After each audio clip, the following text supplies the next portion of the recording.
So, welcome back to the show, my friend. He's Dewey Freeman. I'm Mark Sylvester. This is the Elder Council. It's been a minute since we did a show, my friend. It has. I've actually missed doing this. Well, guess what? We are doing it today. It's the 4th of March. It's springtime. It's been 80 degrees here, but I think you still have weather going on, yeah? Um, it's actually, we've had a little bit of rain and it's mostly been much more, actually much cooler. Like right now, it is 35 degrees. Oh, So, I'm gonna get which my coat, everybody. which actually feels good. It's sunny in 35 degrees. So, Okay. It's the 35 part. I want to the walk to the 35 beach part today. that you really like. Yeah. Yeah. Well, notice you're wearing a t-shirt and I'm wearing a long sleeve Yeah. shirt plus a fleece over top. Yeah. Yeah. Yeah. And you'll put on woolies later. So what I want to talk about today is I've noticed over the last couple of weeks in conversations I'm having, and I work with thought leaders and leaders of all different types, and I feel like I'm moving at the speed of light these days. Things are much faster. If we've all noticed, everything feels much faster. These And some so I of the started, changes that are happening, they seem to be happening very fast. yeah. And so in digging in trying to understand that, because if I'm helping people negotiate change, if you will, right? Change management, how do I negotiate this? How do I go faster? Because I'm 72, going to be 73 here in a little bit. And sometimes I feel like if I blink, I'm going to miss it, right? And so as I'm working with people, they feel like, well, we're going to get to that thing. Oh, we're going to take our time with that thing. Let's plan it out. We can Hmm. do over 6 months. We'll get it in a year. I don't think we have time to dawdle. When you say that, talk a little bit more about what you mean about that. And I'm asking that for a very specific reason. Because What's I, the reason? well, there is myself and there's three other therapists and this has just happened more recently, like the last couple of months. The three other therapists are very good friends of mine who I've worked with over the years. Uh, Two of them are 79. One actually just turned 80. I'm between 75, 76 in July. The other one is about a month or two younger than me. And what's been really interesting about our process, we have met online now three different times, and we're going to put together a workshop uh, here in town on eldership and growing older. Mm, What's been fascinating to me is each of those times we've spoken has been between an hour and a half and 2 hours each online session. Two of the people, me and one person, are here in Denver. Two other people are actually out in California. And so it's been online. And it's been a very different process because we actually have taken the time of doing something and talking and building background and I mean it would be fairly easy to put together an agenda for a 2 or 3 day workshop using something like ChatGPT for assistance. But we have not, we've talked about the concepts of what we want in the workshop, but not the exact content or the exact outline or agenda of the workshop. So, what I would love is for you to record the next Zoom call and send me the audio recording, and I'll amaze you with the tools I've been working on for um, being able to. One of the things AI is great at is summary, making summaries, Hmm. but it's also amazing as an inference engine. And so I've built some tools to be able to deconstruct those conversations, whether I have them live and in person, which I record, lunch meetings, which I record, Zoom calls, which I record. And it's like, what were the nuggets inside of that? What Hmm. were the things we want to take away? And I do a lot of workshop work. So being able to have a just a very free flow kind of conversation and then have something that extracts and organizes that for you just is again helps us what go faster. We are going faster. So Well, let me make, I think that would is fascinate. that the right answer? Well, it's fascinating. That idea is fascinating. I just need to make sure I get their permission, which Of course.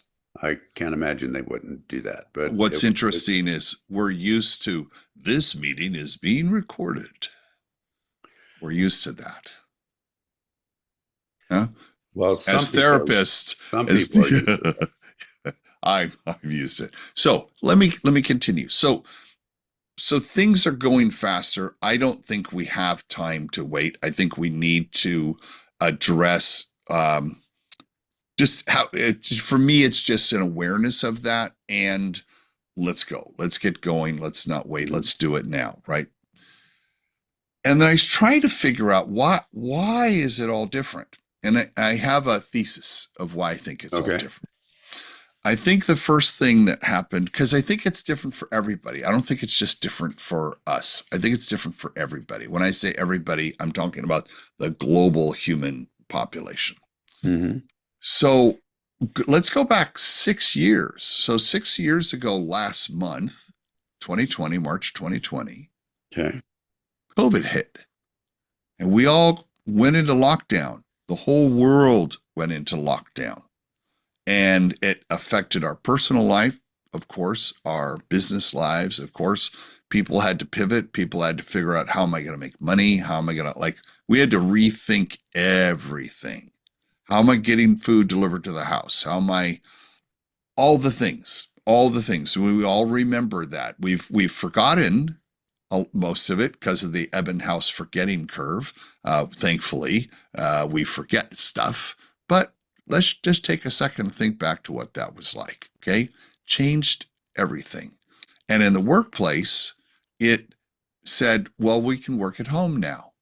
So people started doing home offices. I know here, all the real estate got swooped up because people said, if I'm going to be locked down, I'm going to live in Santa Barbara. I'm going to have a home office. People convert. We had home schools, right, where kids were sharing laptops between classes, all of that. So we just know there was massive change.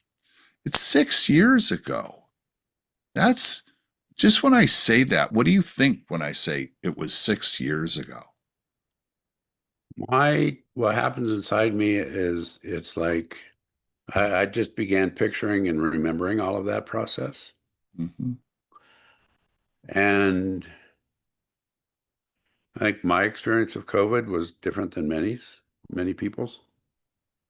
Um, and because we're on the side of a mountain and there's lots of ventilation when it was pretty safe to be up here. Um, and at the same time, it's like it, it, it that feels recent and it feels a long time ago. It's like, oh yeah, that Right? happened.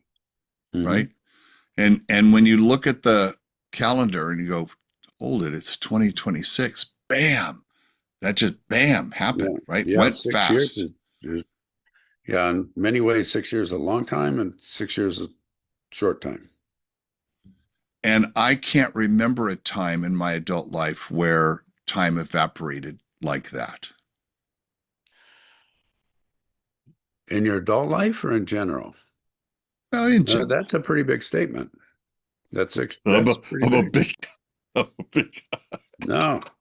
but I think I would love to hear from other people who are listening to this. Does that feel like that it's been a while, and yet it feels like it's really easy to just close your eyes and think about all the change that you've been through. You might work in a hybrid environment now where you're only in the office a day or two. You still work from home. We've all had to make adjustments. So that's one. That's one. It's COVID. The second one is uh, about 3 years ago, coming up on four, was the release of the first generally available AI that you could load on your phone, on your computer, on your iPad, and people started getting ChatGPT. And since then, now there's a whole AI movement around. I mean, there's lots of things to pick from. It's dominates the news in technology. It dominates the news in public speaking. It dominates a lot of the conversations, both good and bad. The utopian, it's going to solve all the problems, to the dystopian, the robots are going to kill us. And it also Robots going to take is, over the planet? well, we all saw Terminator. So, that was just a picture of the future. So, that we know that'll happen, or Blade Runner, or one of whatever. Hmm. By extension, then, it also affected us personally. If you have a watch or phone, AI's on that. If it's an Apple device, it just is. If we shop, if we're online, there are algorithms. Well, let's just call them algorithms that are impacting all kinds of things. The decisions we make. There's all kinds of stuff that it's doing. So I can't think of another thing that has profoundly affected us in another dimension through technology, our personal lives and our professional lives, globally. Globally. So I did a little research before the call. There are, by conservative estimates today, Saturday, 1.4 billion people have AI at their fingertips. Think of that number for a second. That's one in six people have. Now, that doesn't mean that many are using it, but they have it. So, how many are actually using it? Even if it's just using it like a super Google. Hey, AI, tell me about this or that, right? That's a lot of people's entry in, is doing that. And then and then let's go all the way to the end. There's a huge issue with people looking for love in all the wrong places. That song just came to my mind. But having artificial companions, AI generated companions, that's a huge, huge issue. So now we have this other thing that's happened, technology. I didn't pick it. I didn't say yes or no. Same way with COVID. I didn't say yes or no. And this one, we couldn't escape COVID, could we? We could stay home and isolate ourselves, but we can't escape this either. So when I say that, so that's the second external factor that has affected everything. And we're on the business side, professionals, and I think personally too, just starting to figure out, what does that mean?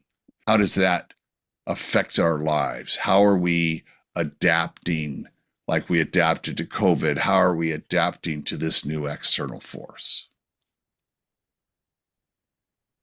Uh, uh, yes, I it, I would even say on a personal level that AI has affected me dramatically more than COVID did. Okay, explain that. Um, a couple of thoughts. One is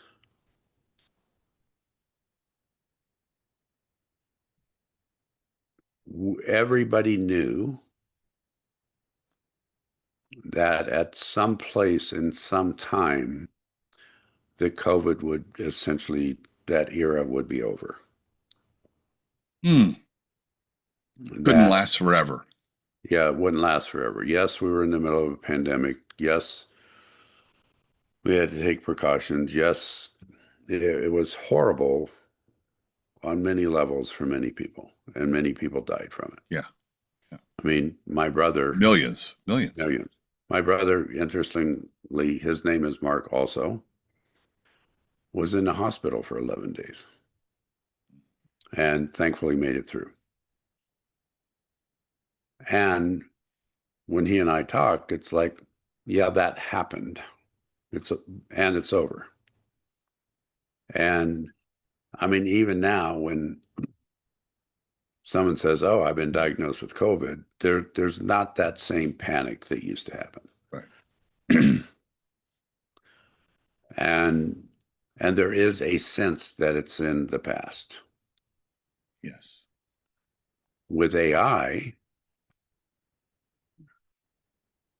well, the other piece with COVID is even if it didn't affect you directly, it affected you in the from the background, from the field, so to speak, the systemic field.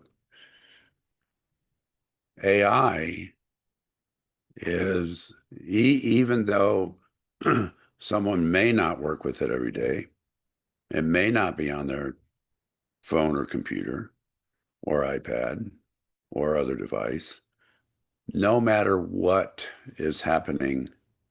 I mean, you put out the number 1.4 billion, even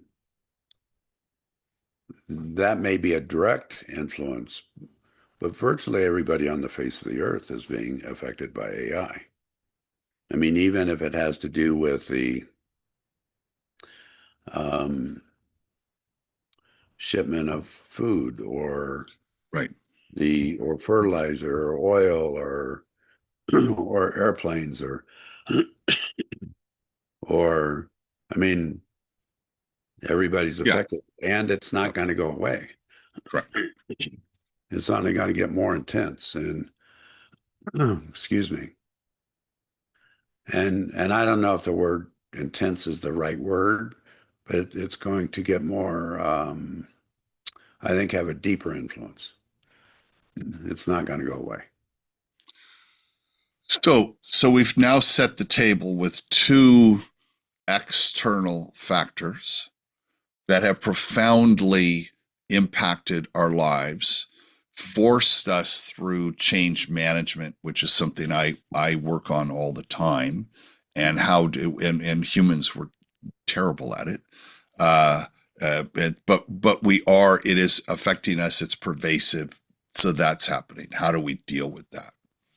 The third thing, and it's closely related to that, is that, and this may freak you out, but I also did some research in terms of our screen time on average, not count, and I did a generational maps and then I averaged it across generations.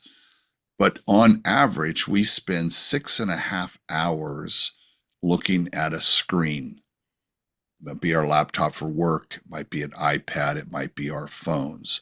6.5 hours of if we look at our waking hours, that's a tremendous, tremendous amount of time. That is a huge amount of time. And when you looked at that, was that also watching TV, or did that include that or not? I didn't include that. That probably makes it more, but I think TV has profoundly changed. Like, who sits and watches TV? You watch a streaming service, you watch Yeah. something, you watch YouTube, you're watching. I'm not saying what you're doing on the screen. I'm saying you're on a screen. When I'm not saying is it passive? I'm just watching a thing, it's active, I'm working. None of those things. Like, remember we talked about there was the term couch potato, the person who just Yeah. sat and watched TV all day. We have people who sit and watch YouTube or they stream or they're doom scrolling on it. So we know all of that. So that's the third factor that is here. Now, the thing about that one, you do have a choice. You can turn off the machine, you can go outside and you can take a walk. You can turn off the machine, you can go do anything. Just do literally do anything and you don't have to have a device. So with those three things, what I learned yesterday, listening to Kara Swisher on Pivot, because she's just finished doing a 6 or 8 part series on longevity that's going Mm. to air on CNN. And she was talking about it yesterday in terms of with her co-host, what factor contributes the most to positive longevity? I'll ask you, what do you think is the factor that contributes to, and this is based on her, I trust her. I trust her research. I trust her process for getting to this answer. One single factor or a couple? Well, pick. What do you? But let's just say the biggest one. Yes, there are contributing factors, but what is the number one factor that will keep you alive longer than anything else? Movement outside, Okay. such as Eh, no. eh, Did I eh. lose? So the guest thought, well, maybe it's your DNA. Maybe it's your health. You know, there's, you know what it is? Friends and family. Ah, that makes sense. Okay, friends and family, which gets to what I've in talking with lots of different people, specifically that where there's that. I don't know if you have this idea bouncing around in your head and you're kind of it's coloring the conversations you're having. This has been bouncing around my head for several weeks. And I talked to a woman who I know who is one of the top LinkedIn learning professors. So she is she does videos for LinkedIn for business people, and she's one of the her videos are viewed millions of times. So I said, how's it going? What are you doing? She says, right now, people don't want to watch the class on the screen. They want to Mm. have me in front of them in person. Yeah, I think And people she, get tired of looking at screens that way. well, to the point, right? Right? I don't want to learn that way. If given the choice, hey, let's meet every Saturday for a couple of hours for 6 weeks, I'm going to go because it's that friends and family and colleagues and other humans, let's say friends and family and colleagues, I'm around people. It's that social bit. And that I think to me is a fact that leaders are not leaning into. Say that again, please. So if I'm as a leader, I'm trying to have an impact on the planet. That's me. That's just my personal thing. I think as leaders, people who see themselves as a leader in some way, leader of the household, leader at work, leader on the baseball team, leaders, right? Leaders. If you're listening to this and you're a leader, you're a leader. Okay? Right. That there's an opportunity for us to take that knowledge that to keep us alive and keep those around us alive. And if impact starts at home, Hmm. impact starts at home, then what am I doing intentionally to work on my friendships, work on my family relationships, work on my business relationships, work on those that work for me and that I work for, and looking at the human, the ability to create a human bond, I think is the answer to how do we adapt to the change in work from COVID, the change in our everyday life from AI, the impact that being on screens all the time has had. I think we lean into that, and that's the conclusion I've come to, which makes me look at the decisions I'm making and helping others make going forward here are all human first.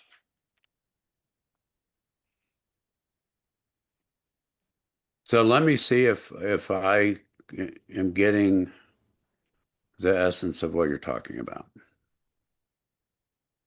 That AI, screen time, online classes, webinars, et cetera, have all been sort of touted as the as progress and the answer to many things. And that what we're finding is human to human, face to face contact is people are coming in and going, yeah, the screens are okay. I'm getting something out of it, but it's not what really fills my soul. Is that what you're saying? Something like that? Yeah, I think, yeah, I think, yeah, yes, and that we crave connection. Maybe that's what it is. Yes. I think we crave connection, which is why I thought it would be interesting to plant the seed with you about that. And because what I love about our conversations over the years is I'm coming at it from the business point, from that side of my brain, that, that's just where I live. Not really the business side, but more professional side.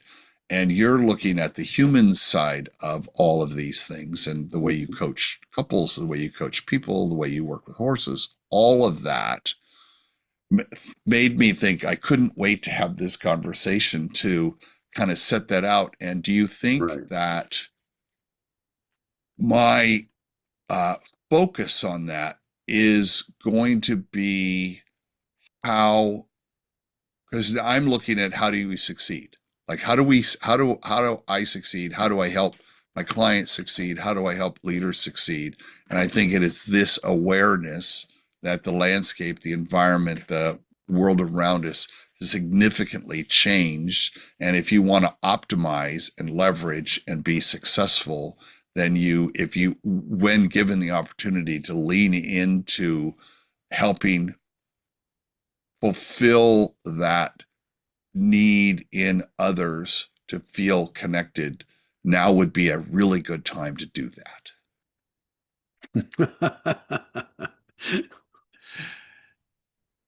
My, I deeply appreciate what you just spoke. My underlying, here's the way that I would put it.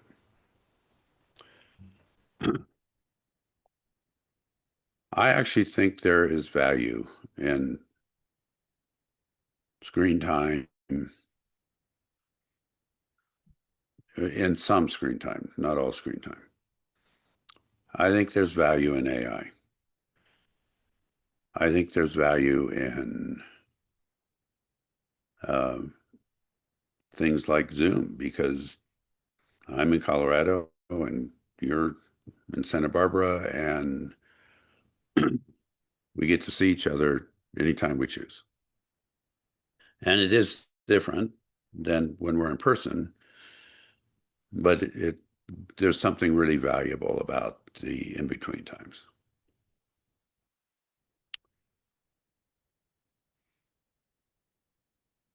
What I actually think that you're alluding to is that process of contact, and I'm changed my words some. A lot of times I talk about attachment. I'm changing it. I've changed my language with this and made it a verb, attaching, because that's Ah, happening all the time. yeah, I like that. And and um, there's something innate instinctual, intuitive around that attaching and connecting process that we long for. Mm. And, and in that process, um,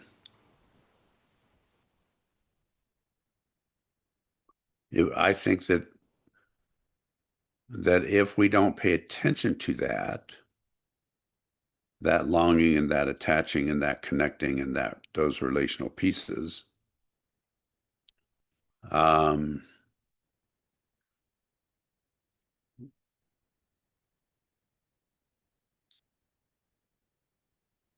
things like AI, things like the quote horrible predictions that AI is going to take everything over could happen. Mm. I think that if we can hold those attaching, connecting, relational processes that we have in person, if we can hold that, then AI remains and can remain a valuable tool that we have. With that, we are out of time. And I want people to think about that and think about what they could do to overtly go out of their way to make a connection this week, build a Yes. connection this week, go out of your way, like old school, call somebody, reach out to people, take advantage of a lunch, a coffee, a thing. Think about how you are connecting in the workplace. If y'all work remotely because you got used to it, I get that totally. I work here, right here. Um, Go have a lunch together. Go, do something to get together. Anyway, it's a big topic. I'm thinking about it. I'm going to be doing a talk about it at the Epic conference coming up at the Mm. end of the month. I have a 5 to 7 minute slot, and I think this is what I'm going to talk about. I think it's important that we think about it. So he's doing Freeman. And I'm Mark Sylvester. Last words, my friend. last words. What we just spoke about was relationship with other people, Mm. which clearly is the top of the list. What I want to encourage people to include into that is relationship with beings, non-human beings, Mm. cats, dogs, horses, wildlife, birds, Nature. and that I also want to, many people talk about, oh, I love nature. And what I think we're really talking about here is that we are nature and we naturally want in-person live connection with each other, with the beach, the ocean, the forest, the mountains around us that we're part of, and all of the animals that exist in that realm. So basically, go hug your cat or your dog, While you're walking on the beach, or back to my 20s, go hug a tree. go hug a tree.